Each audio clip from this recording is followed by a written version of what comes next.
Napansin mo ba na yung mga taong mukhang kalmado at panatag sa buhay, sila rin madalas ang tahimik lang? Hindi sila maingay, hindi sila palaging nagkukwento o nagpo-post tungkol sa sarili nila. Pero ramdam mo ang presensya nila, simple pero malalim.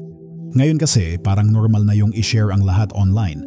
Pero may karunungan sa pagiging tahimik at marunong manahimik. Hindi lahat ng alam mo kailangan sabihin. Hindi lahat ng nararamdaman mo kailangan ilabas. At hindi lahat ng nangyayari sa'yo kailangan i-post. Sabi ng mga Stoic, ang tunay na lakas, tahimik. Hindi kailangan ipagsigawan. Minsan, mas malakas pa ang pananahimik kaysa sa maraming salita. Hindi ito tungkol sa pagtatago ng totoo, kundi sa pagiging matalino kung kailan ka dapat magsalita at kung kailan mas okay ang manahimik. Kapag pinipili mong huwag agad magbahagi, pinoprotektahan mo ang sarili mo, ang respeto mo sa sarili, ang kapayapaan ng isip, at ang katahimikan ng puso. Hindi mo hinahayaan ang opinyon ng iba ang magdikta ng damdamin mo. Sa video na to, pag-uusapan natin ang 8 bagay na mas mabuting hindi mo ibinabahagi kahit kanino. Mga aral mula sa Stoic philosophy na makakatulong sa iyo para mapanatili ang respeto sa sarili at ang inner peace. Kung gusto mo ng ganitong klaseng karunungan, tapusin mo ang video at mag-comment sa insights mo. Tara, simulan na natin. Number 1. Edad. Hindi lang basta numero. Sabi ni Marcus Aurelius, maaaring mawala ang buhay mo kahit kailan. Kaya hayaan mong ang katotohanan iyon ang magdesisyon kung paano ka magsalita, kumilos, at mag-isip. Kapag may bagong kakilala, madalas ang unang tanong, ilang taon ka na? Parang normal lang, pero kung tutuusin, may dala itong bigat. Dahil minsan, nagiging basehan ang edad sa paghusga sa kakayahan ng isang tao.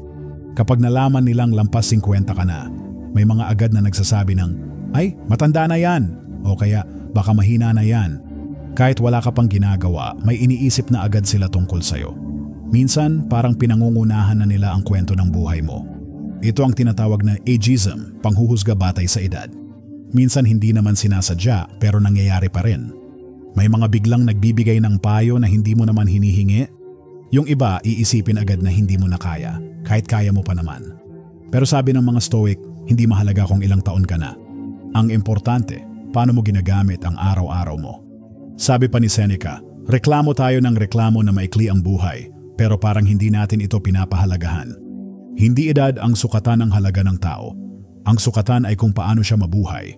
Kapag pinili mong huwag sabihin ang edad mo, hindi ito dahil sa pag-iwas. Ito'y paraan para pangalagaan ang sarili, para hindi ka agad lagyan ng label ng ibang tao. Gusto mo na makita kanila base sa karanasan, kabutihan, at talino mo, hindi lang sa numero. Hindi natin alam kung gaano pa kahaba ang buhay natin, pero alam natin kung paano natin ito gugugulin. Bawat araw ay chance para magmahal, matuto at tumulong. Kaya kapag may nagtanong ng ilang taon ka na, ngumiti ka lang. Dahil alam mo sa sarili mo, ang edad ay hindi lang numero. Maliit na parte lang yan ng pagkatao mo. Ang tunay na halaga ng buhay ay hindi nasa dami ng taon, kundi nasa lalim ng karanasan. At kapag pinili mong manahimik tungkol sa edad mo, hindi ito pagtatago, ito ay karunungan. Pinoprotektahan mo ang pananaw mo sa sarili at pinananatiling payapa ang iyong isip. Number 2. Pera. Tahimik ang tunay na mayaman. Sabi ni Epictetus, ang tunay na yaman ay hindi na sa dami ng ari-arian, kundi sa pagiging kontento. Ibig sabihin, hindi mo kailangang maging sobrang mayaman para masabing matagumpay ka. Ang mahalaga, marunong kang makontento sa kung anong meron ka. Pero aminin natin, usapang pera, sensitibo yan. Lalo na kapag may edad ka na. May mga panahong maganda ang takbo ng pera mo. Minsan naman parang kapos. Pero anuman ang kalagayan mo, ang payo ng mga Stoic, panatilihing tahimik ang tungkol sa pera mo. Bakit nga ba? Kasi kapag nalaman ng ibang tao kung gaano kalaki o kaliit ang pera mo, nagbabago ang tingin nila sa'yo. Kapag may pera ka, baka may mga biglang lalapit, uutang o manghihingi ng pabor. Minsan, parang ang kabaitan mo nagiging obligasyon at kapag hindi mo sila napagbigyan, magtatampo o maninira pa. Kapag sinabi mo naman na kapos ka, may mga tao na agad huhusga.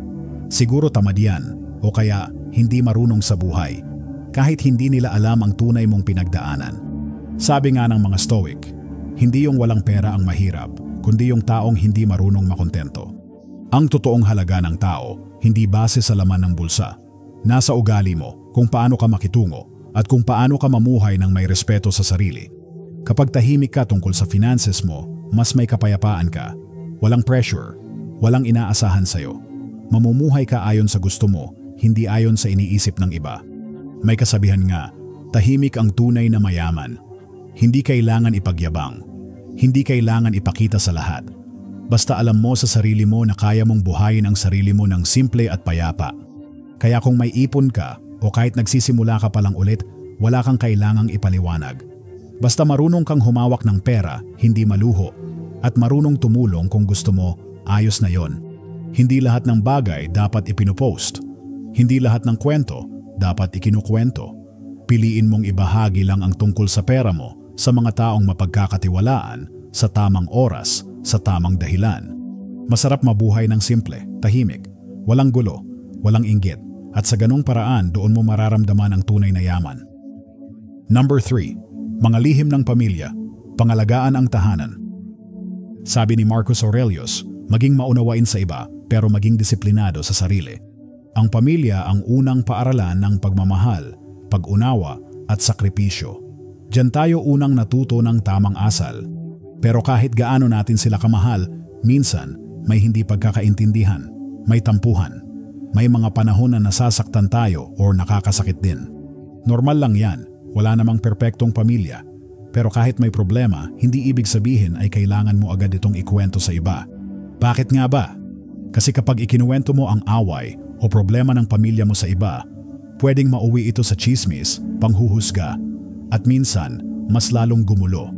Yung pinagsabihan mo, hindi naman laging makakatulong. Minsan pa nga, mas pinapalala pa nila ang sitwasyon. May mga komento silang tulad ng, "Nako, ganyan talaga yung kapatid mo," or "Kung ako sa'yo, layuan mo na sila." Hindi ito nakakatulong, mas nakakagalit lang, mas nasasaktan lang kayo. Ang mga Stoic ay naniniwala sa kahalagahan ng pananahimik. Hindi para pagtakpan ng mali, kundi para bigyang laya ang pamilya na ayusin ang problema ng sila-sila lang. Sa katahimikan, may chance para mag-isip, humupa ang emosyon at maghilom ang sugat. Hindi ibig sabihin nito ay tiisin mo na lang. Kung may kailangang ayusin, ayusin. Pero gawin ito ng pribado. Pag-usapan ng maayos sa loob ng pamilya. Mas madali itong maaayos kung walang ibang nakikialam. Kapag inilalantad natin ang problema ng pamilya sa iba, nawawala ang tiwala, nasisira ang respeto, at mas masakit, minsan yung ibang tao pa ang nasisiyahan habang ang pamilya mo ang nagkakahiwa-hiwalay. Isipin mo ang pamilya parang isang bahay. Kapag may sira ang bubong o bitak sa pader, hindi mo agad ipagsisigawan sa kapitbahay. Inaayos mo ito ng tahimik, sa loob lang, kasama ang mga taong may malasakit. Kaya kung may problema man sa pamilya, piliin mong manahimik muna. Hindi ito kahinaan. Ibig sabihin nito, marunong kang magtimpe, marunong kang rumespeto, at iniisip mo ang kapakanan ng buong pamilya, hindi lang ang emosyon mo sa ngayon. Ngayon, uso na ang oversharing. Lahat pinopost, lahat kinukwento. Pero ang pagiging tahimik ay isa pa ring anyo ng karunungan. Pangalagaan mo ang tahanan mo, protektahan mo ang tiwala sa loob ng pamilya. Dahil sa oras ng pangangailangan, sila pa rin ang una mong matatakbuhan, hindi ang mga pinagsabihan mo ng hinaing. Sabi nga ng mga Stoic, may mga bagay na mas mainam panatilihin sa sarili. At pagdating sa pamilya, ang pananahimik ay tanda ng tunay na pagmamahal at respeto. Number 4. Kalusugan. Huwag hayaang i-define ka ng sakit. Sabi ni Seneca, isang Stoic philosopher, minsan ang mabuhay lang ay isang uri na ng katapangan. Totoo ito, lalo na habang tayo'y tumatanda. Dumarating ang iba't ibang sakit, panghihina ng katawan at mga pagbabago sa kalusugan. Para sa marami, ang pag-inom ng maintenance, regular na check-up at pag-iwas sa ilang pagkain ay parte na ng araw-araw na buhay. Normal lang ito, pero hindi ibig sabihin na ikaw ay ang sakit mo. Hindi mo kailangang hayaan na ang kondisyon mo ang magdesisyon kung sino ka. Kapag palagi nating ikinukwento ang mga iniinda natin, minsan nag-iiba ang tingin ng tao. May naaawa, may nagmamagaling, may hinuhusgahan ka na agad. Yung iba, akala nila hindi mo na kaya ang dati mong ginagawa kahit kaya mo pa naman. Ang masama pa, baka pati ikaw, unti-unting maniwala na lang na mahina ka na wala ka nang magagawa. Nawawala ang tiwala mo sa sarili at pati ibang bahagi ng pagkatao mo tulad ng katalinuhan mo, kabutihan mo at lakas ng loob ay natatabunan ng kwento ng karamdaman.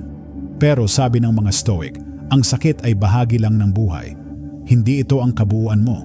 Oo, pwedeng may iniinda ka, pero hindi ito ang buong ikaw. May karanasan ka, may talino ka, may halaga ka. Hindi masama ang magbahagi tungkol sa kalusugan, pero piliin mo kung kanino mo ito ikukwento.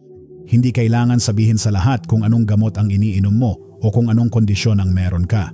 Minsan, mas nakakagulo pa ito kaysa makatulong. May mga tao na biglang magbibigay ng payo, subukan mo to, o mag-juice ka lang gagaling ka na. Pero hindi lahat ng payo ay akma sa kalagayan mo. At minsan, dagdag stress pa ito. Ang mahalaga, panatilihin mo ang dignidad mo. Ikaw pa rin ang may kontrol kung paano mo haharapin ang sitwasyon. Hindi dahil may sakit ka, ibig sabihin wala ka ng halaga. Ang totoo, ang dami mo pa ring maibabahagi. Karunungan, pagmamahal at inspirasyon. Kung kailangan mo ng tulong, humingi ka, pero sa tamang tao. Hindi mo kailangan i-broadcast ang pinagdadaanan mo. Ang katahimikan, minsan ay nagbibigay ng mas malalim na tapang. Maaring humina ang katawan, pero ang isip at puso mo, ikaw pa rin ang may hawak niyan. Kaya huwag mong hayaan na ang sakit ang magpakilala kung sino ka. Hindi ito ang kabuuan mo, ikaw ay higit pa sa iniinda mo. At kung araw-araw ay patuloy kang lumalaban ng tahimik, kalmado, at may pag-asa, yan ang tunay na lakas. Number 5. Sexualidad. Ang intimacy ay banal. Sabi ni Marcus Aurelius, ang kaligayahan mo sa buhay ay nakadepende sa klase ng iniisip mo. Isa sa pinaka-personal na bahagi ng buhay natin ay ang buhay pag-ibig at pagiging malapit sa isang tao. Pero sa panahon ngayon, marami ang sanay na ikwento ito sa iba. Pinopost sa social media, ikinukwento sa barkada o pinapakialaman ng ibang tao. Pero ayon sa mga Stoic, ang intimacy o pagiging malapit sa isang tao ay isang sagradong bagay. Hindi ito para ipagmalaki o i-share sa publiko. Dapat itong panatilihing tahimik at pribado, hindi dahil nakakahiya, kundi dahil karapat-dapat itong respetuhin. Kapag palagi mong kinukuwento ang tungkol sa relasyon mo, lalo na ang mga problema, nawawala ang respeto sa isa't isa. Nawawala rin ang tiwala.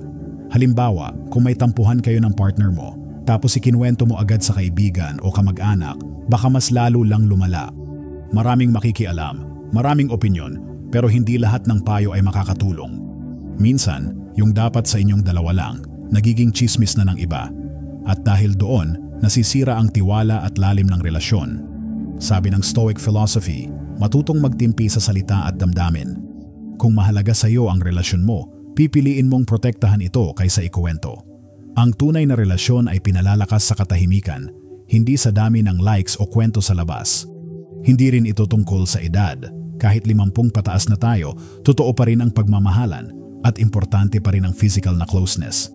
Pero habang tumatanda, mas nauunawaan natin na ang tunay na relasyon ay hindi lang kilig, kundi tiwala, respeto at pangunawa. Mas tumitibay ang relasyon kapag hindi ito pinapakialaman ng iba. Hindi mo kailangang i-post kung gaano kayo kasaya. Ang mahalaga, kayo mismo ang nakakaalam ng halaga ninyo sa isa't isa. At kapag may problema, mas madaling ayusin kung kayong dalawa lang ang nag-uusap. Walang ingay, walang panghihimasok, mas malinaw, mas payapa. Sabi pa ni Seneca, enjoy present pleasures in such a way as not to injure future ones. Ibig sabihin, huwag mong sirain ang katahimikan ng bukas dahil lang gusto mong ipagsigawan ang saya mo ngayon. Kaya tandaan, ang intimacy ay hindi para sa lahat. Ito ay para sa dalawang pusong nagmamahalan. Sa tahimik na relasyon, nandoon ang tunay na ligaya at katatagan. Kung mahalaga sa iyo ang partner mo, ilayo nyo ang relasyon nyo sa ingay ng mundo. Hindi para itago, kundi para alagaan at ingatan. Dahil ang totoong pagmamahal, hindi kailangang ipagsigawan. Kailangan lang ng tiwala, respeto at tahimik na pag-aalaga. Number 6. Pagbibigay, tahimik na kabutihan. Sabi ni Marcus Aurelius, huwag mong sayangin ang natitirang buhay mo sa pag-iisip tungkol sa ibang tao. Mas mabuti kung ilalaan mo ang oras mo sa paggawa ng kabutihan. Ngayon, maraming gustong tumulong sa kapwa at maganda naman yon. Pero marami rin ang agad itong ipinapaalam sa iba. May picture, may video, may caption na nag-donate kami o nagbigay kami ng tulong. Pero ayon sa mga Stoic, ang tunay na kabutihan ay tahimik. Hindi ito para sa show. Hindi ito para sa likes. At hindi ito para mapuri ka ng iba. Dahil kapag ipinagyayabang mo ang pagtulong mo, nawawala ang tunay na halaga nito. Ang totoo, ang pagtulong ay dapat galing sa puso. Hindi para magpasikat, hindi para sabihing mabait ako. Dapat tumulong ka dahil gusto mong makatulong, yun lang. Sabi nga ni Seneca, ang tulong na may hinihintay na kapalit, hindi yan tunay na tulong. Kung tumulong ka tapos ipinagsabi mo, parang may kapalit kang hinihintay. Gusto mong purihin ka, pasalamatan ka, o kilalanin ka. Pero ang tunay na kabutihan, hindi kailangang makita ng iba. Hindi kailangan i-post, hindi kailangang ikuwento. Kapag tumutulong ka ng tahimik, ang ligaya ay nanggagaling sa loob. Wala kang hinihintay na kapalit. At ang natulungan mo, hindi mo napahiya. Binigyan mo siya ng tulong, pero binigyan mo rin siya ng respeto. Marami kasing tao na nahihiya tumanggap ng tulong, lalo na kung alam nilang ikukwento ito sa iba. Kaya kung totoo ang layunin mong tumulong, gawin mo ito ng tahimik at may kababaang loob. Hindi mo kailangang sabihing mabuti kang tao. Hayaan mong ang mga gawa mo ang magsalita para sa iyo. Minsan, ang simpleng pagtulong na walang camera, walang audience, mas may halaga pa kaysa sa malalaking donasyong pinopost online. Kung may maibibigay ka, oras, pera, payo o simpleng pag-abot ng kamay, ibigay mo. Pero huwag mo nang bilangin, huwag mong ikwento, at huwag mong ipagmalaki. Sabi nga sa kasabihan, ang tunay na mayaman ay yung tumutulong ng hindi ipinagmamalaki. Sa tahimik na kabutihan, nandoon ang tunay na dangal, nandoon ang tunay na puso. Kaya sa susunod na may pagkakataon kang tumulong, tanungin mo ang sarili mo, para saan ko ito ginagawa? Para sa kanila o para mapansin ako? Kung talagang para sa kanila, huwag mo na ipaalam. Tahimik mong ibigay, buong puso mong iabot. Dahil sa huli, ang pinakamagandang tulong ay yung hindi na kailangang ipagsabi. Number 7. Karangalan, hindi ito kailangan isigaw. Sabi ni Epictetus, hindi ang nangyayari sa iyo ang mahalaga, kundi kung paano ka tumugon dito. Ang karangalan ay isa sa pinakamahalagang bagay na pwedeng taglayin ng isang tao, pero hindi ito kailangang ipagsigawan o ipagmalaki. Kung talagang nirerespeto ka ng ibang tao, hindi mo na kailangang ipaalala sa kanila ang mga nagawa mo. Makikita nila ito sa kilos mo, sa ugali mo, at sa paraan ng pakikitungo mo sa iba. Lalo na pag medyo may edad na tayo, natural lang na gusto nating maipakita kung gaano tayo nagsikap sa buhay, kung gaano karaming sakripisyo ang dinaanan natin, o kung anong tagumpay ang naabot natin. Wala namang masama doon. Pero sabi ng mga Stoic, mas malalim ang karangalan kapag tahimik mo lang itong dala. Kasi kapag sobrang pinupuri mo ang sarili mo, minsan ang dating sa ibang tao ay nagyayabang ka. At kapag ganyan, may mga naiinggit, may naninira, at may humuhusga. Imbis na hangaan ka, nagkakaroon pa ng negatibong tingin ng iba. Ang tunay na karangalan ay hindi mo kailangang ipilit. Kusang dumarating yan kapag namumuhay ka ng tama. Kahit walang nakakakita, kahit walang pumapalakpak. Kapag ang kilos mo ay totoo at ayon sa paninindigan mo, doon ka mas nirerespeto ng mga tao. Hindi mo na kailangan ng papuri o kumpirmasyon. Sabi rin ng mga Stoic, ang tunay na kapayapaan ay galing sa loob mo, hindi sa kung ano ang sinasabi ng ibang tao. Kung alam mong tama ka at may dangal kang taglay, sapat na yon. May isa pang panganib sa sobrang pagyayabang. Parang lagi mong kailangang patunayan ang sarili mo. Laging may pressure na huwag magkamali, kasi baka masira ang imahe na pinapakita mo. Pero ang tunay na karangalan, hindi natitinag sa pagkakamali. Mas lumalakas pa nga ito kapag marunong kang tumanggap ng pagkukulang, humingi ng tawad, at bumangon muli. Kaya imbes na ipagsigawan ang mga nagawa mo, mas mabuting hayaan mo na ang gawa mo ang magsalita. Hindi mo kailangang i-post, ikwento, o ipagyabang ang tagumpay mo.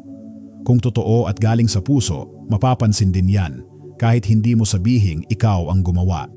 Dahil ang pinakarespetadong tao ay hindi yung palaging maingay, kundi yung marunong gumawa ng tama kahit walang nakakakita. Ang karangalan ay hindi medalya na ipinapakita sa lahat. Ito ay isang ugali na dapat isabuhay araw-araw. At ang mga taong may tunay na dangal, hindi sila maingay. Tahimik lang silang kumikilos pero totoo ang kanilang puso. Number 8. Mga insulto o panlalait, bitawan mo na. Sabi ni Epictetus, ikaw ang may kontrol sa isip mo, hindi sa mga bagay na nangyayari sa paligid mo. Kapag naintindihan mo ito, doon mo mararamdaman ang tunay na lakas. Sa buhay, hindi talaga maiiwasan ang pangiinsulto, panlalait o panghuhusga. May mga tao talagang maninira, magpaparinig o magsasabi ng hindi maganda tungkol sa'yo kahit wala ka namang ginagawang masama. Masakit, oo, pero mas lalong sumasakit kapag paulit-ulit mong iniisip ang mga sinabi nila. Kapag palagi mong binabalikan ang masasamang salita, para mo na ring binibigyan sila ng kapangyarihan sa buhay mo. Tapos na silang manakit pero ikaw, dala mo pa rin yung sakit. Ang turo ng mga Stoic, hindi natin hawak ang ugali ng ibang tao, pero hawak natin kung paano tayo tutugon. Ikaw ang may desisyon kung magagalit ka, haaway ka, o pipiliin mong manahimik at magpatuloy sa buhay. Mahirap ito, lalo na kung malapit sa iyo ang taong nanakit. Pero tandaan, ang tunay na lakas ay nasa kakayahang magpatawad at mag-move on. Hindi mo kailangang gumanti para masabing malakas ka.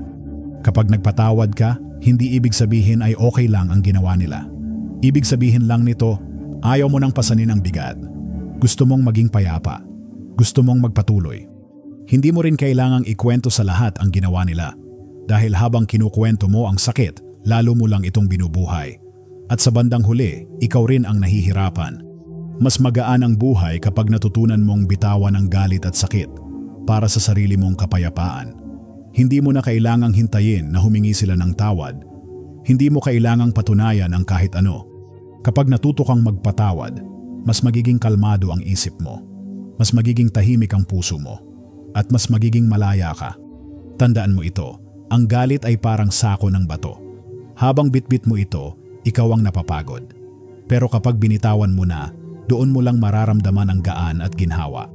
Kaya kung may mga taong nanakit sa'yo noon, pinahiya ka, nilait ka, siniraan ka, bitawan mo na. Hayaan mong ang pananahimik mo ang sagot. Hayaan mong ang kapayapaan mo ang maging tagumpay. Dahil sa totoo lang, ang tunay na panalo ay hindi yung nakaganti, kundi yung nakalaya. Sa panahon ngayon, halos lahat gusto magsalita, mag-post at ipakita ang buhay nila sa publiko. Pero tandaan mo, ang pananahimik ay hindi kahinaan. Ito ay kapangyarihan. Kapangyarihang piliin kung kailan ka magsasalita at kung kailan mas mabuting manahimik. Kapag marunong kang manahimik, napoprotektahan mo ang sarili mo. Napananatili mo ang respeto mo sa sarili, ang dignidad mo at ang katahimikan ng isip mo. Hindi mo kailangang ipagsigawan lahat ng alam mo, nararamdaman mo o nagawa mo. Minsan, yung mga bagay na tahimik lang, yun ang mas may bigat. Kung sa tingin mo may natutunan ka mula sa Stoic teachings na napag-usapan natin ngayon, mag-comment ng 1 sa baba. Kung meron ka namang ibang pananaw o hindi ka sang-ayon, mag-comment ng 0. Gusto pa rin naming marinig ang iniisip mo. At syempre, huwag mong kalimutang i-like, i-share at mag-subscribe para sa mas marami pang aral na makakatulong sa araw-araw mong buhay mula sa karunungan ng mga Stoic. Bago tayo magtapos, isang simpleng paalala. Tandaan mo, ang tunay na lakas ay hindi maingay. Ito'y tahimik na paninindigan mula sa loob. Salamat sa panonood. Manatiling kalmado, manatiling matalino, at patuloy na mabuhay ng may katahimikan at karunungan. Kita-kits sa susunod na video.